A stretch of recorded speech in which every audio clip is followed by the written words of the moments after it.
Thank you all for coming today. My name is Wight Kube, and I'm the director of the Gang Reduction and Intervention Program run out of the Attorney General's office, currently in Richmond, Virginia, but we're working on expanding to other areas and helping other localities implement the same model. I'm going to do a brief overview of what GRIP is, why it's successful, how it works in the community, and then some steps on how it can be implemented in other communities like Charlotte. So GRIP was begun in 2003 with a $2.5 million grant from the Department of Justice. They gave these grants out to 4 cities across the United States because those cities had an existing gang problem, but also an existing network of community partners working together. Richmond was chosen as one of those localities for those same reasons. We began in the south side in sectors 212 and 213, and then expanded into the north side of Richmond and police sectors 411 and 412 as well. The goal of GRIP is to reduce gang involvement by young people by offering them healthy alternatives to gang life. The model incorporates a wide variety of programs and partners to make this happen, and it uses a 5-pronged approach: primary prevention, secondary prevention, intervention, suppression, and reentry. Prevention is pretty obvious. I don't think I have to explain that to you guys. These are the things that are healthy alternatives to gang life and to delinquent behavior. So it's the Boys and Girls Clubs, it's church groups, it's musical activities, arts, any of those programs that offer something positive for young people after school and during the weekends and any time that there's not a parent at home.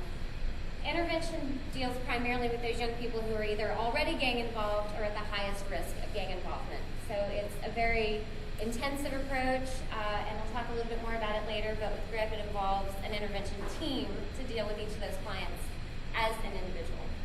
Suppression is our partnership with our law enforcement partners. That does not just mean arresting them, it also means neighborhood watch programs, it means being involved in civic associations and community organizations, and anything that the police do. Again, I'll talk a little bit more about the Richmond Police Department specifically because they employ a community policing approach, which is very helpful to this model. And reentry is not just the gang members, but all of those returning citizens coming back into the community are at risk of coming back into the same situation as before, the same circumstances as before. So what GRIP tries to do is offer them transitional programs to help them successfully return back to the groups and the neighborhoods they came from. There are several risk factors and protective factors. The National Gang Center has done a whole lot of research about this. Community risk factors, personal risk factors, school risk factors, and we want to look at all of those to determine where the problem is, which kids most need our help, and how to effectively provide that help. We've also found protective factors, so these are kind of the obvious things that you would already think about. Bonding with friends and teachers and finding a sense of belonging to something bigger than themselves. What the detectives were mentioning earlier as a family, the gangs try to sell this family concept because the kids aren't getting it at home. So if that can be provided in a neighborhood program or a church-based program or an after-school program, then they'll have something positive to turn to instead. They also can be boosted as we boost their self-esteem, help make them feel like they're contributing something good to society, that they are worth something. So develop a skill, develop music or art or sports. So GRIP funding has helped expand a wide variety of programs. One of the things that it did is expand the hours of after-school programs like the Boys and Girls Club programs.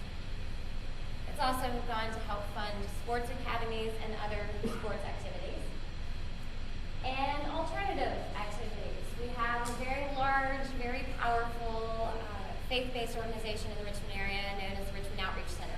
And the ROC has developed a skateboarding program as well as a wide variety of other programs. And our faith-based partners are absolutely valuable to the entire effort.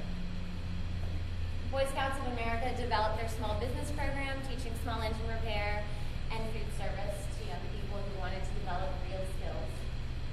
And we worked with elder homes to help keep the elderly people in the communities when their homes were falling apart and they would have been kicked out. the importance of that is these are the people who are the pillars of the community, the people who form the bonds in the neighborhood. So they know these young people from diapers up, and you don't want to disappoint, Big Mama on the corner there. So they know all of the kids, they know all the families, and if you can keep the elderly people in their homes, it adds some strength to the community. We've also had great success with public-private partnerships. We worked with the I Have a Dream Foundation, and that helped older kids develop a sense of self-esteem and self-worth by teaching and mentoring younger children. And one of our most successful partnerships is with the Cal Ripken Senior Foundation on the Badges for Baseball program. Not only is it a program for youth development and a tool for teaching youth positive skills like leadership and sportsmanship, which they learn both on and off the field, but it employs law enforcement volunteers as their mentors and coaches. So it is improving the relationship between law enforcement and the local community, which in high-risk areas is often a big problem. But it also teaches these young people the skills that they need to make healthy choices. We've been partnering with the Cal Ripken Senior Foundation for several years now. Virginia was the model for the statewide approach. The program has been in specific cities across the United States for some time, but since 2007, we've been partnering with the foundation to bring it statewide, and it's in a variety of boys and girls clubs partnered with local law enforcement across the state. And since 2007, the Ripken Foundation has provided over $860,000 in equipment and cash grants to these localities. We've also partnered with the Shakespeare Festival Los Angeles on a Will Power to Youth program. It was a program to teach young people how to do their own adaptation of a Shakespeare play. So they used a lot of their own words, their own choreography, their own music, and really contributed to this play, but they were taught by mentor artists and facilitators doing the human relations work. It was also a workforce development program. They were paid for 7 weeks in the summer to be there. And it was very successful. The next year, 5 of them were on the honor roll for the first time. 3 were going to school and holding down part-time jobs, and 1 eventually got accepted into the Berklee School of Music. We also have formed partnerships with local healthcare organizations. So the Bridging the Gap program at MCV is an amazing resource. They found that when these gang members come in with gunshot wounds, stab wounds, they keep seeing the same people over and over and over again. So they reach out to them when they're at their most vulnerable in the hospital, figure out what it is that's missing in their lives, what resources need to be applied to help them get out of that cycle of violence. And so we work very closely with them to match them up with different BRIC partners and provide those resources and services.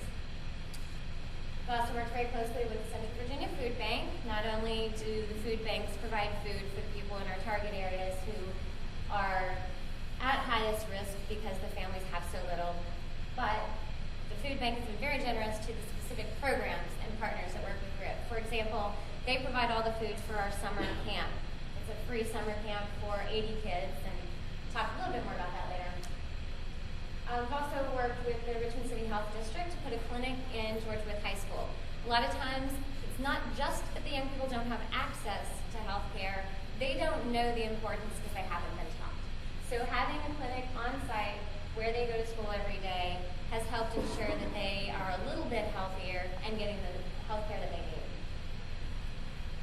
Bon Secours has a mobile caravan that drives around throughout the city and specifically at several sites in our 2 target areas.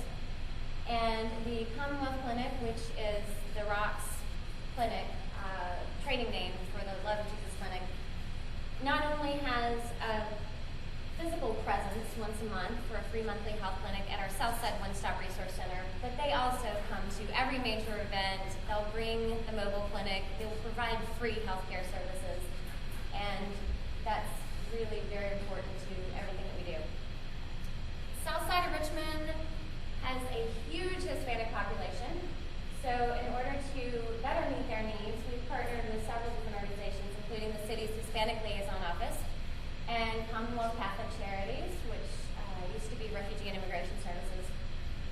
Richmond Public Schools, which has its own ESL parent liaison, and various private partners such as EMS of Virginia, which is currently providing ESL classes at our South Side of the South. So all of these partners together provide ESL, SSL, citizenship classes, and the Richmond Police Department provides a Hispanic Academy to teach the Hispanic residents about Virginia's laws, the consequences of breaking the laws, the importance of becoming a citizen and doing the right thing. We also have partnered with the city's Hispanic Liaison Office for many years now on the Imagine Festival, which was designed many years ago when the Hispanic population began growing rapidly in Southside. There was a lot of tension between that population and the existing primarily African American population. And that tension led to a lot of violence and a lot of specifically robberies and then home invasions and all kinds of trouble in Southside. So we said, how can we bring everybody together? Well, a festival. We'll celebrate all of our diversity and celebrate the community and give out resources and information and free food and drinks to everybody who comes. And it's become a huge event, a lot of fun, and very educational. I've had over 2,000 people in the last 2 years. And Eddie Eagle. We also support back-to-school rallies across the city.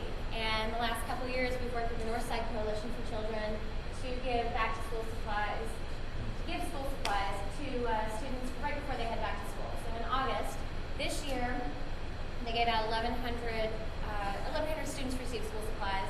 And for those parents who either didn't bring appropriate documentation for their ID or proof that they lived in the city, they took home vouchers. 2,000 of them took home vouchers that could be filled at the schools later.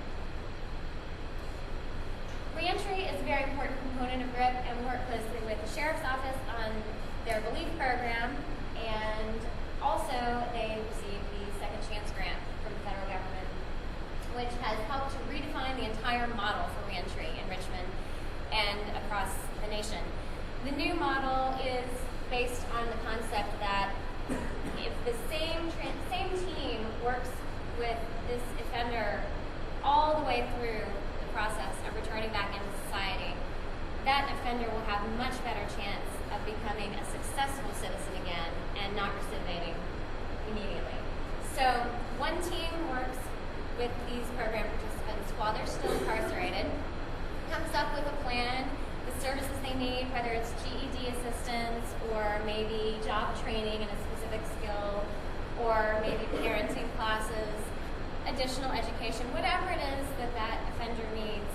That team also works with the post-release team. They talk all the time, they compare notes, and they ensure that it's a smooth transition back into society. And there's follow-up. For at least a couple of years, that person is not left alone to fend for himself in society. There's a support network, and that ensures we don't have to spend thousands and thousands of dollars to incarcerate that same person again, and we have a successful citizen. The Department of Justice Service has another reentry program that is very similar, and we work very closely with them. And the Richmond Regional Reentry Council is very, very active, has recently gone through a complete renovation and reorganization, and it's doing more local work in each individual community. But that council has been amazing in our area. There has been a series of community forums on reentry, the first of which dealt with the general state of reentry in our region, and the second was specifically about health and mental health services. The third is being planned for March, and that will deal specifically with employment. All of these forums are designed to help engage the community and make the community aware of the issues that returning citizens face. We also work with some residential programs, and GRIP funding has helped support the initiatives that Boaz and Ruth does, and they not only house returning citizens, but they teach them life skills, job skills, and they work to rebuild the houses that they live in. So they have a cafeteria, a cafe, they have a thrift store, they have a furniture refinishing business. They do a lot of different work and train them in a lot of different skill areas. We also work with New Life for Youth. Their residential program is primarily for those with substance abuse problems and other addiction problems. but they've been a tremendous partner as well. And then jobs. Everybody needs a job. Jobs are important to everybody, especially the people that we work with. So RIP has hosted a variety of job fairs, career fairs, and then provided specific assistance through the one-stop resource centers in job training or interviewing skills, resume writing, whatever it is that the community needs, for young people and adults alike. And the partnerships with law enforcement. The importance of that cannot be overstated. The police department is our primary partner in Richmond, but it can be whatever works in each community. So it can be the sheriff's office, it can be the Commonwealth Attorney's office, it can be all of them together. And as I mentioned earlier, our police department has a community-oriented policing approach, and so that means being very active in the community and being very visible in the community. And that works really well with what RIP does. Obviously, the police department and other law enforcement partners contribute through collecting and sharing information, but they also do a whole bunch of different things. So they've worked for our intervention team, and the intervention team had an outreach worker to go out and aggressively recruit young people who needed more intense services, manage those cases individually, and check in with them on a weekly or more frequent basis as necessary. The police department hired that outreach worker. They also provide directed patrol in the areas, the hot spots in the city, which frequently are in our target areas. Again, that's why they were chosen, and so that's something that I'm sure you guys have already looked at. And many of the officers have taken Spanish classes to help interact better with the community.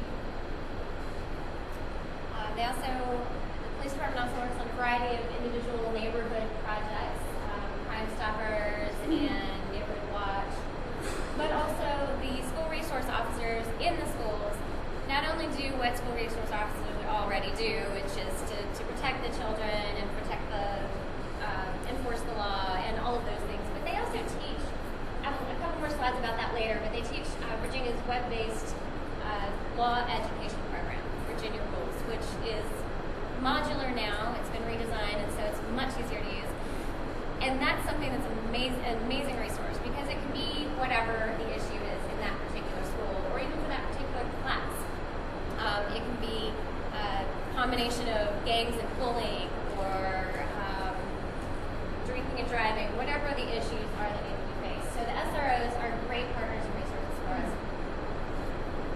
Of course, one of the most important things is what our police department does as well, but what all the RIP staff tries to do. We want to be visible in the community. We want to participate so that we're seen as part of the community and not just the government coming in to implement some kind of program. So we also participate in community walks with the police department, knocking on every door, checking in with residents to see how they're doing, what the problems are, and then a variety of domestic violence awareness month events as well.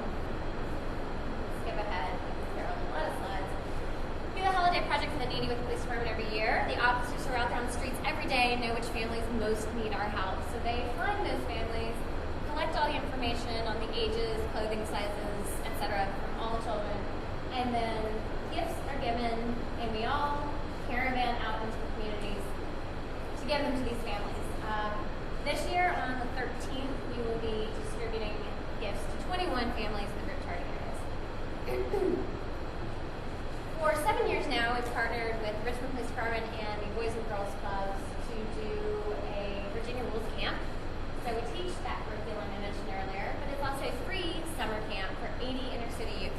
So they get to do things like canoeing and fishing and archery that they might never have an opportunity to do, but even more importantly, it's bringing them together from different parts of the city and forcing them to learn how to interact. The primary service delivery method is through the one-stop resource centers. Whatever services and programs are not available on site can be referred out.